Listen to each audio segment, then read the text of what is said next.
നിങ്ങളുടെ പരിചയത്തിലെ കുഞ്ഞു മക്കളുള്ളവർക്ക് ഈ വീഡിയോ ഒന്ന് ഷെയർ ചെയ്ത് കൊടുത്തേക്കട്ടെ. വേറെ ഒന്നുമല്ല, നമ്മൾ ഉടുപ്പിനൊക്കെ ഭംഗി നോക്കിയിട്ട് ഒരുപാട് സ്റ്റോൺ വർക്കും ബീഡ്സും ഉള്ള ഉടുപ്പുകളൊക്കെ നമ്മൾ മാക്സിമം ഒഴിവാക്കണം. കുഞ്ഞുങ്ങളും ഒഴിവാക്കണം. കുഞ്ഞുങ്ങളെ കൈകാര്യം ചെയ്യുന്നത്, എടുത്തുകൊണ്ട് നടക്കുന്നത് ആരാണോ അവരും ഒഴിവാക്കണം. അപ്പോൾ ഇന്നത്തെ ഒരു വീഡിയോ ഇത് കണ്ടു. ഇവളുടെ വായിൽ ഞാനൊരു സ്റ്റോൺ കണ്ടു. അപ്പൊ സ്റ്റോൺ എവിടെ നിന്നാണ് കിട്ടിയതെന്ന് നോക്കിയപ്പോൾ ഇവള് ഉടുപ്പിന്നാണ് കേട്ടോ അവൾ ആ സ്റ്റോൺ കടിച്ചെടുത്തിരിക്കുന്നത്. അങ്ങനെ ഞാൻ തുപ്പി തരാൻ പറഞ്ഞപ്പോൾ അവൾ എനിക്ക് തുപ്പി തന്നു. അത് കഴിഞ്ഞിട്ട് ഞാൻ പിന്നെ ഒരു വായ നോക്കിയപ്പോൾ അവളുടെ അണപ്പല്ലില് ഒരു സ്റ്റോണും കൂടി ഞാൻ കണ്ടു. അത് ഞാൻ അത്യാവശ്യം കൈയൊക്കെ ഇട്ട് നോക്കി അത് എടുക്കാനായിട്ട്, പക്ഷെ അത് എടുക്കാൻ പറ്റിയില്ല.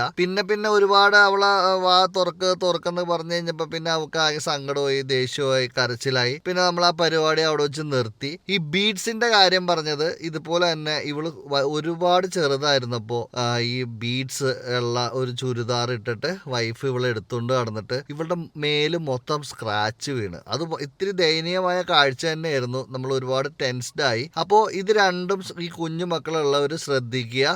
വീട്ടിലെത്തിയിട്ടാണ് കേട്ടോ വായെന്നുള്ള സ്റ്റോണും കൂടി നമ്മൾ കൈയിട്ടെടുത്തത് ഒരു കണക്കിന്. അപ്പോൾ ഈ രണ്ട് കാര്യങ്ങളും എല്ലാവരും ശ്രദ്ധിക്കുക.